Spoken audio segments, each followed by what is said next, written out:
Oi, gente, boa tarde. Consegui fazer aqui mais uma live do nada hoje. Esses dias eu comecei o treino, né? Tô fazendo uma dieta, tô fazendo um acompanhamento nutricionista, endócrino. Eu quis olhar um pouco mais para a questão do sobrepeso, porque é isso, né, gente?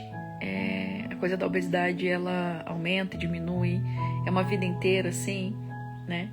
Mas o principal é a gente lidando com os preconceitos e lidando com os preconceitos da gente com a gente, né? A gente tem uma OMS, né, que fala vamos combater a obesidade, né, como se isso fosse sinônimo, né, de preguiça, sinônimo de falta de cuidado. E assim, meus exames estão perfeitos, como sempre. Eu nunca tive nenhuma questão de saúde. Então na segunda-feira eu tive acesso aos meus exames e comecei o tratamento do emagrecimento, né? Natural, sem remédio. Eu tomei remédio para emagrecer na adolescência, por um super erro, assim, né, médico, porque não precisava daquilo, e acabei aceitando, né, e sem saber mesmo, né, adolescente, enfim, e hoje eu não quero isso, né. Na época me trouxe muitos prejuízos de ansiedade, síndrome do pânico, sabe, uma certa depressão também, então eu prefiro não. Eu não tomo nenhuma medicação pra nada, pra ansiedade, pra nada. E isso é muito bom porque gera uma coerência no meu trabalho, né? No trabalho, também no set terapêutico. Tudo que eu trago ali é bem natural, assim, para conseguir fazer um tratamento psicológico assertivo e dar muito resultado. Tratamento com floral, com chás, né? Com atividade física, com meditação, com yoga. Funciona bastante. E aí, eu senti de trazer para vocês hoje uma fala um pouco dentro desse lugar da autoestima. Porque a gente fica muito nisso, né? Achando que a autoestima é só essa aparência que a gente vê, mas a autoestima, ela tá muito ligada no lugar do limite, sabe?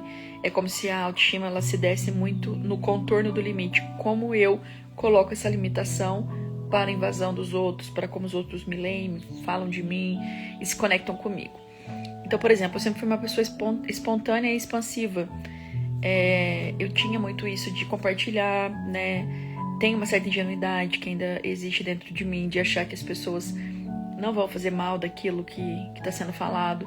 Eu, por exemplo, nunca tive isso de falar mal do corpo dos outros. Eu nunca falei mal de alguém pela aparência da pessoa. Tipo, olha essa pessoa, essa aparência. Eu não vejo as pessoas dessa forma. Isso é meu, eu nunca fiz isso, eu não vejo as pessoas assim. Mas as pessoas fazem, né? Elas vão atacar a gente pela aparência, elas vão julgar a gente pela aparência.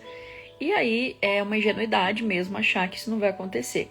Quando a gente não tem esse comportamento, a gente acha que o outro não vai ter. Mas faz parte da preservação dessa autoestima a gente colocar o limite para honrar esses compromissos com a gente, compromissos que a gente faz com a gente, e delimitar esse espaço. Então, assim, se eu sou comprometida comigo, o outro vem e fala de comprometimento, eu não vou entrar nessa onda, porque eu sei que eu sou comprometida comigo, entende? Então, eu sustento isso. Então o outro pode falar o que ele quiser, né? Hoje o que as pessoas falam me importa muito pouco, porque eu tenho um papo diário comigo. Eu sustento o que eu sou, né? Eu sustento o que eu falo. Eu tenho isso muito forte. Então, tudo isso vai ajudando muito na preservação da nossa autoestima e manter esse lugar de equilíbrio, de aceitar mais que a gente é. Porque assim, todo mundo tem problema, gente. Eu hoje tenho o privilégio de trabalhar no set terapêutico, ouvir histórias maravilhosas todo dia, ouvir histórias de dificuldade, histórias de superação. E assim, só muda a nossa cara, porque os dilemas são muito parecidos, né? Claro que também tem o contorno, o recorte social e tudo mais, né? Que aumenta o nível de dificuldade de algumas pessoas e nossos também. Mas assim, as questões são muito parecidas. Né? A gente vive questões muito parecidas. Todos nós temos trauma em algum nível. Quem fala que não tem trauma nenhum é uma pessoa que pouco se conhece, porque todos nós temos traumas e somos traumatizados diariamente também. A gente entende que dentro do set terapêutico que o trauma ele pode ser a gente pode se retraumatizar com uma memória e que a gente pode ter gatilhos, né, que são acionados por dispositivos que vão lembrar a gente daquele trauma. Coisas que acontecem com a gente que a gente não tá esperando são traumatizantes. Mudança de casa gera trauma, mudança de trabalho, demissão do trabalho, ter que parar uma faculdade, ter que parar um projeto que você gostaria de fazer, tudo isso gera trauma, né? Mas a gente acha que não tem trauma, muitos de nós, né? Então reconhecer também quais são os nossos pontos fracos, o que me gera gatilho, o que pra mim não é legal de vivenciar, experienciar, tudo isso vai gerando um contorno e vai contando pra mim de mim. Eu preciso saber de mim. Eu preciso saber falar de mim. Porque se eu não souber, eu vou ficar muito vulnerável perante as situações. Uma coisa que eu aprendi recente. Pessoas que colocam limites, pessoas que têm opinião, pessoas autênticas, vão sofrer retaliação. Não adianta. Se você expressar o que você pensa em um grupo, você vai ser rechaçado. Você vai ser excluído, você vai ser rejeitado. Você já viu aquelas pessoas que, todo mundo gosta delas. Quando eu vejo uma pessoa assim, eu suspeito que ou ela tá fazendo manipulação, ou ela tá guardando muita coisa pra ela, porque, gente, não tem como as pessoas gostarem da gente. Tem aquela história do santo não bater, não tem? Então, assim, às vezes a pessoa chega e o santo não bate. Tem uma coisa da intuição também, tem uma coisa do corpo, sentir. Mas, assim, nem todo mundo vai gostar da gente. E quando você entende isso, a sua autoestima também fica fortalecida.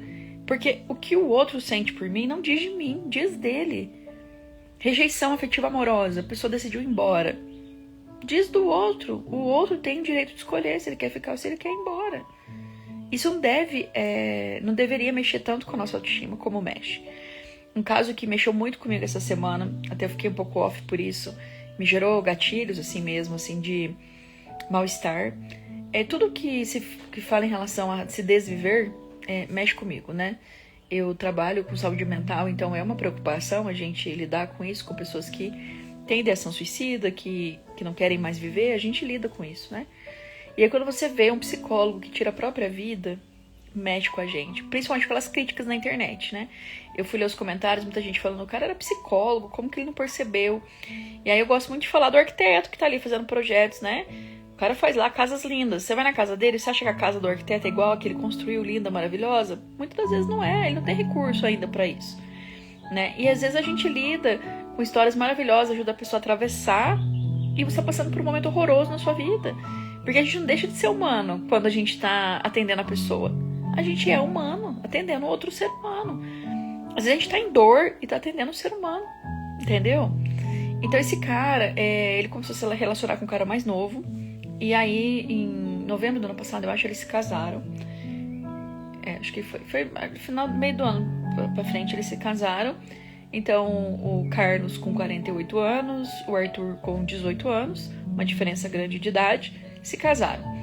Era muito claro que o Carlos queria esse matrimônio, né? Que o sonho dele era um casamento, ele fez um casamento, um ritual bonito e tudo. E na condição LGBT é isso, gente, não tem muito recurso. É uma coisa que se sonha, você nem sabe se você vai alcançar, né? Então acho que conseguir isso, né, o sonho do matrimônio, já é algo muito grande e algo que mexe muito com o psicológico da pessoa. E aí o que acontece? O menino falava muito assim, ele relutou com esse relacionamento por muito tempo, eles se conheceram, o menino tinha 16 anos, mas eles não tiveram nada, o cara é ético mesmo, falou, não quero, né? O menino era menor de idade, ele foi evitando essa relação, pelo que ele ia trazendo ali no perfil, e o menino insistindo. E aí chegou um dia que ele falou pro menino, falou assim, olha, eu não quero me arriscar. Você tem muita coisa pra viver, muita gente pra conhecer, muitas experiências, antes de ter um relacionamento sério. E eu já quero um relacionamento, eu quero me casar.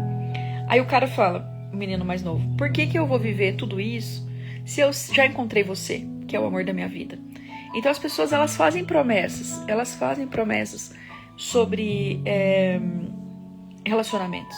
As pessoas prometem coisas na euforia, na fase do apaixonamento, nessa coisa do casamento, né, que nem eles se casaram, né? E aí foi isso, eles tiveram um matrimônio, eles faziam muito conteúdo pra internet, muita coisa ali.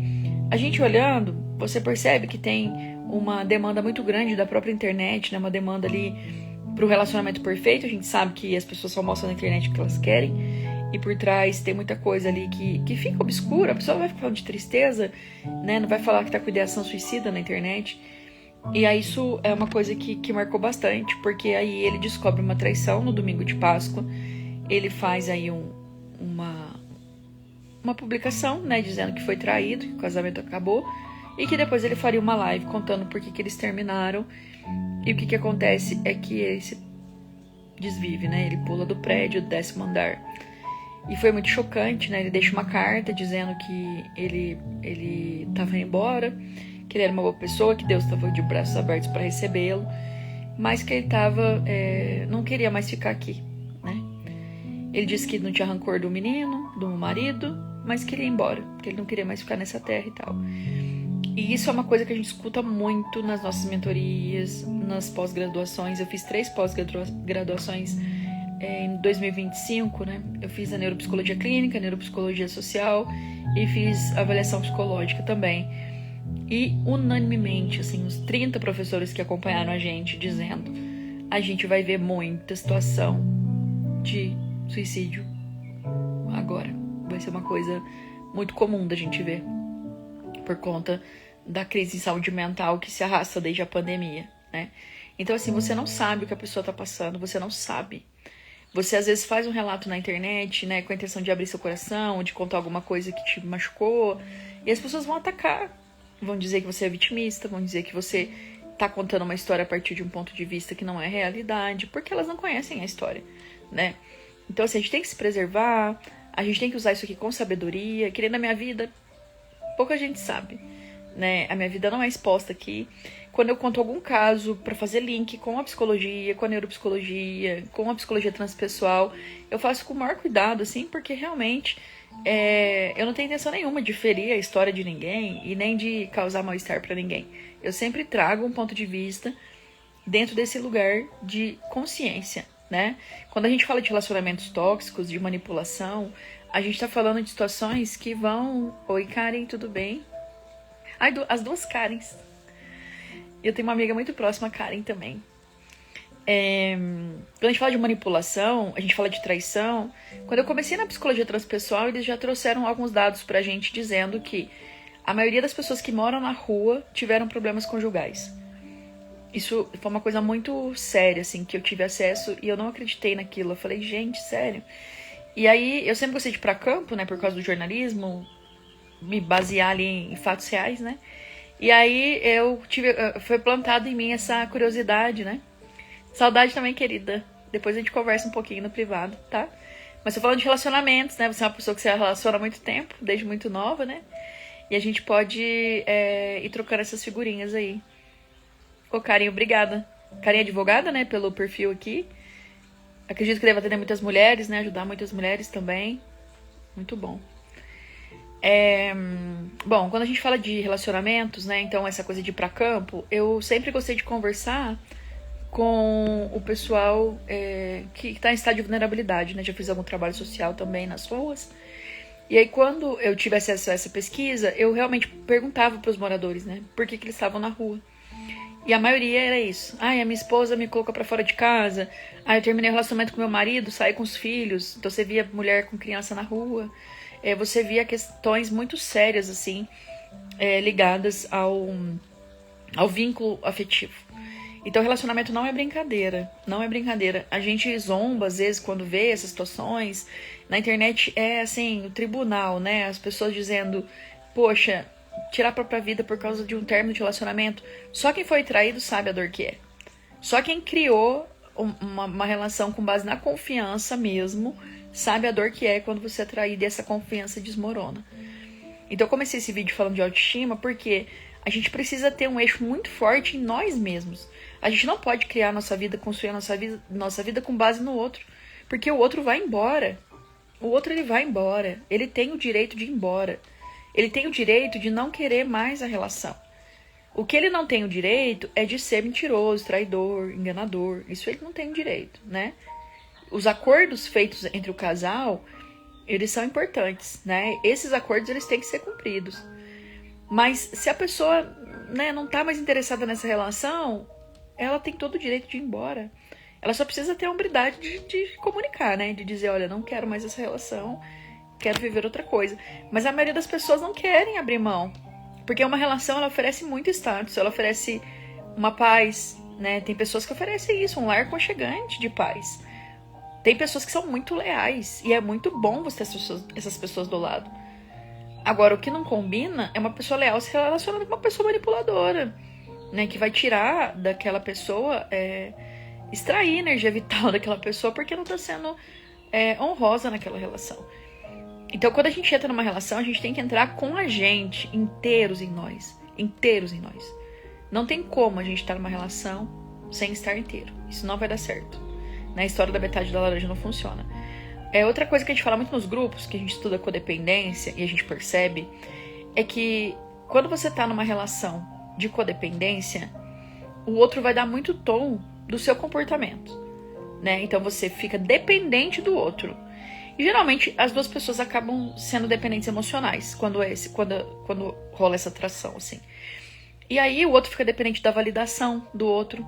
É um dependente da validação do outro. É um dependente do que o outro traz de conhecimento de si, né? Então, assim, se o outro fala, você não tá bem, aí você acredita que você não tá bem. Se você entra numa relação e você sabe de si, o outro fala assim, o que tá acontecendo? Você não tá bem.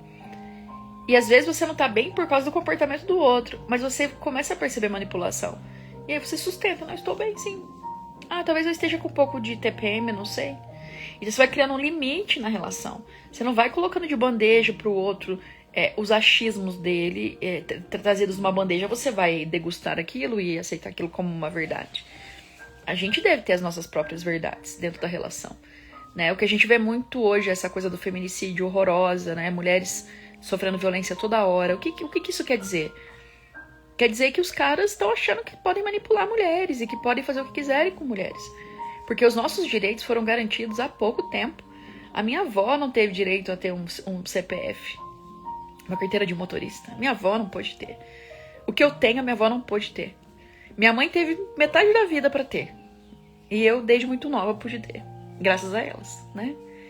Então, assim, existe um masculino ferido, existe um patriarcado que ainda fala que as mulheres são submissas. A gente percebe isso, por exemplo, eu faço parte de associação, né? Quando a gente vai falar, por exemplo, em obras, questões associadas a melhorias de bairros, por exemplo, você percebe os caras da obra não dando conversa pra mulher. E você incomoda quando você cobra uma justificativa de algo que tá errado. Eles acham que você é boba. Eles falam, mas muda de assunto. Você fala, não, mas eu tô falando disso aqui. Isso aqui que tá errado. Você pode me dizer disso que eu tô te perguntando? Daí a pessoa desconversa, você fala, não, é disso aqui que eu quero saber, é disso. E na relação, muitas das vezes, pra não ter briga, a mulher que tem filho, vai deixar pra lá o cara falar e fazer como ele quer. Então, assim, essa autonomia, esse jeito de fazer, esse jeito de se compreender, ele existe muito dentro do set terapêutico. Por isso que eu falo muito da importância da terapia pra todas nós, pra todas as mulheres, principalmente. Eu atendo homens, mas assim, 90% do pessoal que procura o set terapêutico são mulheres. 10% são homens. Então, assim, cuidar de si, cuidar da sua saúde mental, saber o que você quer da sua vida, saber com quem você quer se relacionar, né? Saber o que você espera, né? Se você fosse você, que vida você gostaria de viver? Essa frase é maravilhosa. Se você fosse você, que vida você gostaria de viver? Se eu fosse eu, que vida eu gostaria de viver? Entende? Porque é isso, quando a gente entra numa relação, a gente se dissolve. E às vezes a gente tá vivendo a vida do outro e não a vida que a gente gostaria. E isso é muito problemático. Porque isso vai deixando o outro muito cheio de razão e muito controlador sobre você também. A Karen Luana, advogada, escreveu aqui: verdade, é o machismo estrutural, difícil demais isso na nossa sociedade.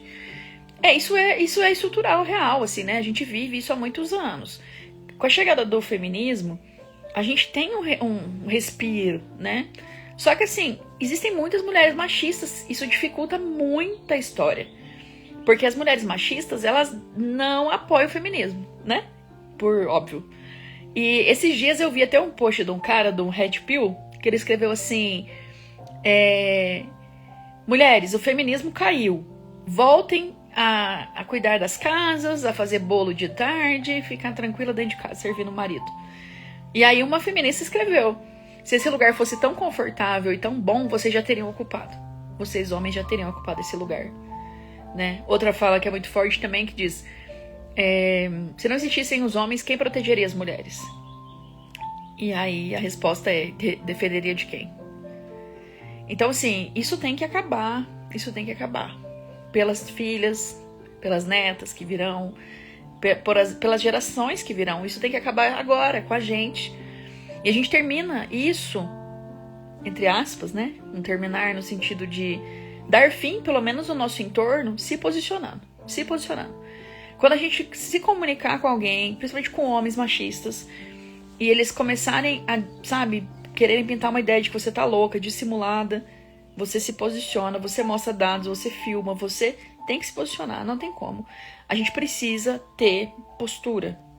E essa postura real, genuína, ela nasce do nosso comportamento. Não tem como. A gente tem que ser coerente no comportamento. A Karen Lima escreveu, relacionamento é parceria. É isso, tem muitos homens bons também. Tem muita gente boa para se relacionar também, né? Eu venho de uma família grande, eu tenho mais de 30 primos, maioria homens. Tem muitos primos maravilhosos, né? Que tratam bem as mulheres, que são, assim, perfeitos dentro de casa como companheiros, né? Então, assim, a gente tem como um mundo dual que a gente vive, né? O feminino, o masculino, o bom e o mal. E é isso, é tudo isso, né? Mas a proposta minha aqui é a gente tratar dessa autoestima. Parece pequeno falar que a autoestima pode salvar a nossa vida, mas pode salvar a nossa vida. A autoestima pode dar o tom da realização dos nossos sonhos, né? Se eu valorizo quem eu sou, se eu cumpro combinados comigo, se eu me dedico a ser quem eu quero ser, eu vou conseguir chegar mais longe. Eu vou conseguir chegar num caminho que faz sentido pra mim. Se eu venho aqui e comunico algo que faz sentido pra mim, que eu acredito, eu tô muito, muito focada nisso. Eu já tive programa na televisão, já tive revista impressa, eu já fui uma comunicadora ativa de trabalhar, assim, 14, 15 horas por dia. E fui muito desgastada, muito desgastada. Burnoutei mesmo, fiquei, assim, depressiva e saí lá do chão e recomecei a minha vida. E quando eu reconstruí a minha vida, eu falei, eu só vou falar o que eu acredito. Eu só vou defender o que eu acredito, porque eu defendia muito ideias dos outros. Eu sempre tive personalidade forte. Mas quando você trabalha com comunicação, você trabalha para veículos de comunicação, você fica na imparcialidade. Então eu sustentava muito essa imparcialidade, fazia muito a linha parcimônia, assim, a linha passiva dentro das corporações, para poder ter ali uma chance, né, vindo de baixo. Hoje eu não preciso disso, eu não quero isso, eu nem gostaria de ter vivido isso.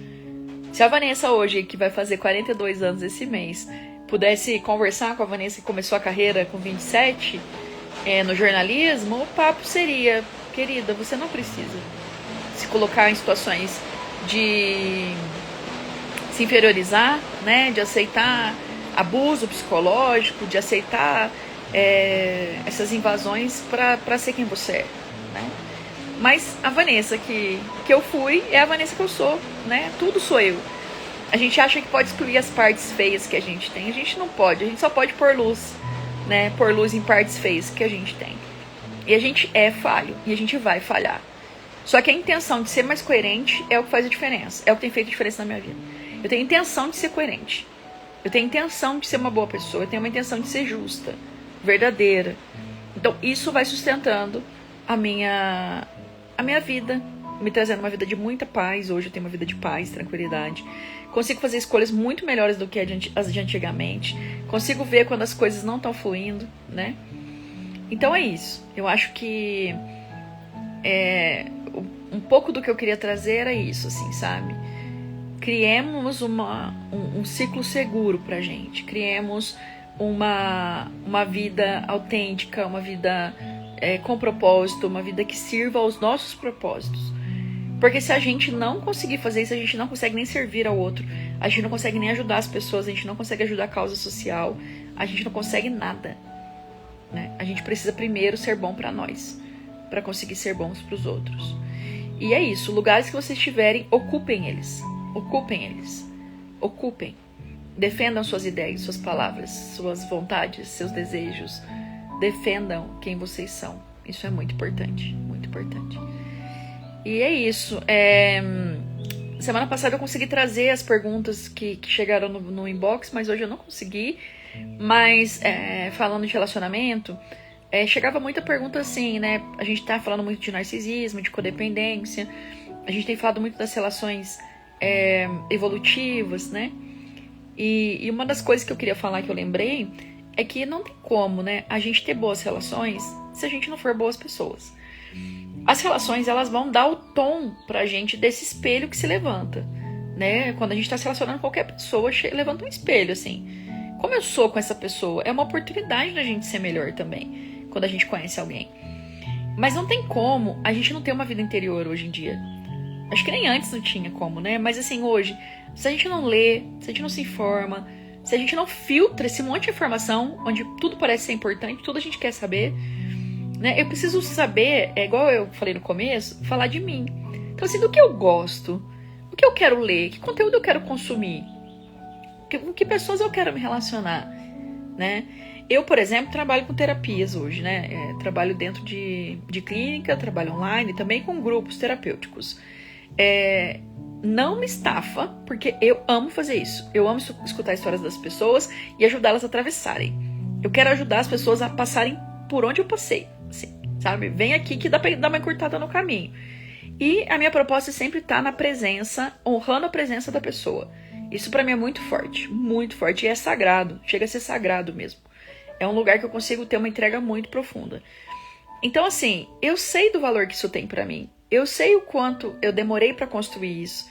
Eu sei o quanto de dedicação, tempo, dinheiro eu investi e o quanto tive que ter coragem pra fazer transição de carreira. Porque a minha carreira era consolidada no jornalismo, mas eu estava burnoutada. Então era isso, escolher a saúde mental. Então, hoje a minha saúde mental é o mais importante.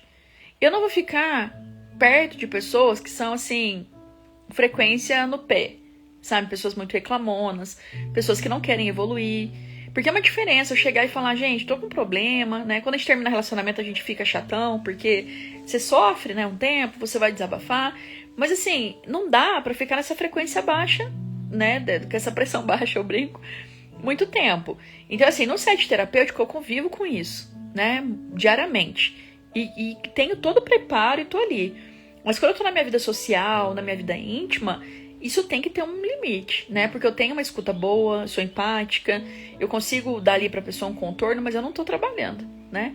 Então eu percebo isso, assim, às vezes, sabe, você tá num churrasco, um monte de gente, a pessoa tá com uma questão, ela vai, eu sou o imã, né? A pessoa vem, assim, desabafa, conta, eu acolho, tal. Mas hoje eu tenho colocado alguns limites, porque às vezes eu fico, assim, num horário de diversão, de distração, totalmente na escuta, né? Na escuta. E aí eu quero falar de outras coisas, eu quero saber de outras coisas, eu quero entender o mundo de outras pessoas. Então hoje eu tenho tentado fazer dessa maneira. Mas é uma coisa minha, né? Por que eu quero sempre estar na escuta? Por que eu quero sempre aconselhar? Por que eu quero sempre mostrar pra pessoa que dá pra ser melhor numa situação que ela tá vivendo ali, né? Porque eu quero ser boa. Por que eu tenho que ser boa? Né? Então a gente vai percebendo isso, que tem coisas também que foram sustentadas por nós, né, ao longo da vida, assim, a gente pode mudar.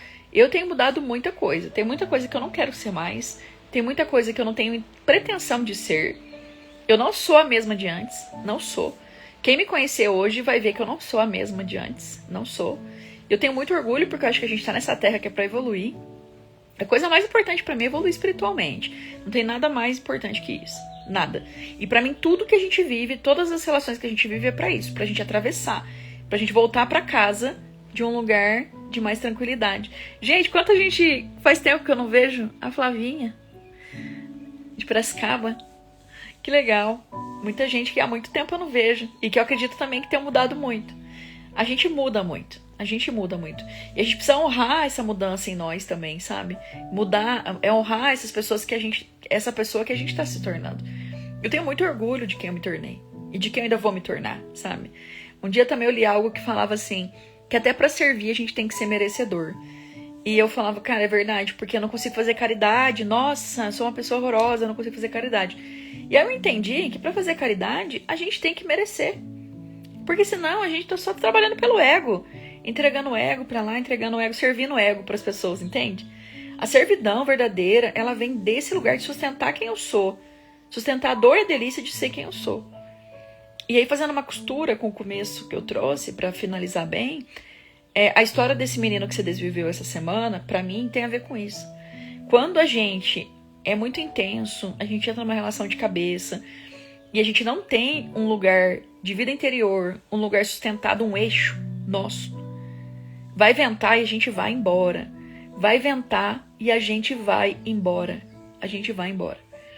Então a gente precisa se adentrar ao nosso universo interior. A gente precisa achar onde é o nosso eixo e sustentar esse eixo e nutrir esse eixo interno Pra na hora que ventar, eu continuar aqui comigo. Porque senão eu vou embora com a ventania, gente. Eu vou embora. Que foi o que aconteceu com esse moço. Então essa live hoje teve um pouco a ver com isso. Assim, eu queria mandar boas energias pra essa pessoa que foi pro outro plano, né? Com o dom do seu livre-arbítrio. Que Deus abençoe, né? Essa alma. E que a gente sempre tenha como exemplo. Formar uma rede de apoio, se fortalecer em nós, saber quem somos, pra não ir embora quando o outro chegar. Ô, Karen, obrigada pelo elogio. Espero conversar mais com você, depois a gente se aproxima. Eu gosto muito de conhecer pessoas novas. O trabalho que eu tenho feito aqui é muito humano e muito humilde também, né? Eu tenho a intenção de cada vez mais ter um ego saudável. Eu tenho incentivado as pessoas a terem um ego saudável também. Eu tenho muitas leituras interessantes sobre ego.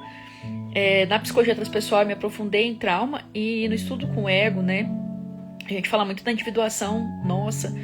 Então, ser espiritualista, né? Estar mais conectado com a alma, com o nosso ser, ajuda muito mais a gente do que estar conectado com o ego, né? O ego quer coisas, quer lugares, quer status, né?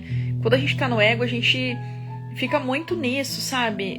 O que as pessoas vão achar, o que as pessoas vão pensar. E quando a gente tá no espiritual, na espiritualidade da coisa, a gente faz pelo bem maior, entendeu? A gente acredita que é conduzido por algo maior. Então, quando eu me coloco aqui, eu me coloco a serviço, sabe? O que eu preciso falar, o que as pessoas precisam escutar. Quando eu vou escutar algo, consumir algo também, eu peço sempre para o universo me colocar num lugar que eu vou receber o que eu preciso receber, que seja evolutivo. Então, é isso que eu desejo para todo mundo. Evolução, gente. Não tem nada melhor que isso. A gente só pode fazer por nós, evoluir, não tem como. Então, que a gente se agregue a pessoas, fique perto de pessoas que ajudem a gente nessa trajetória. Ajudem a gente a ter uma vida mais leve, uma vida mais feliz, que ajudem a gente a contar histórias melhores sobre nós. Eu tô muito também ligada nisso no meu trabalho, assim, sabe? A gente pode recontar nossa história, a gente pode pegar fragmentos melhores, contar histórias melhores. Às vezes a gente precisa contar história de dor também, para também honrar a pessoa que a gente foi e que superou essas dores. A gente precisa visitar a infância, precisa ir lá, pisar lá, falar, essa criança foi negligenciada, essa criança sofreu, mas agora ela tem um adulto que cuida dela. Porque quem cuida dessa criança, que é esse espaço psíquico em nós, somos nós. Então a gente visitar essa criança faz muito sentido também. Né? Visitar essa criança e falar, viu, eu sei que você sofreu, eu sei que você foi negligenciada, que você passou maus bocados, mas agora eu tô aqui pra cuidar de você, tô aqui. Eu sou um adulto saudável, eu sou uma boa pessoa, eu vou escolher melhor por nós agora, né? E é isso, gente. Vamos batendo esse papo, eu vou atender agora. E mandem conversas, áudios e tudo que vocês quiserem. A gente vai trocando essas figurinhas, tá bom? Tem meu número do WhatsApp também. Às vezes no privado eu não consigo acompanhar porque chega bastante mensagenzinha. Por conta da abertura mesmo aqui. Muita gente legal, assim, né, que quer trocar. Mas no WhatsApp eu respondo talvez com mais agilidade, tá bom? Então um beijo, bom final de semana, uma boa trajetória aí pra todos nós, tá? E obrigado por quem ficou aqui comigo, foi uma boa companhia, me estimula bastante quando tem gente aqui trazendo suas falas também, tá bom? Karen, muito obrigada. As Karens que estão aqui. Você também, querida. Vamos juntas, né? Vamos nos aproximando de novo, porque gente do bem, uma hora ou outra a gente se encontra aí no caminho, né? Um beijão, gente. Tchau, tchau.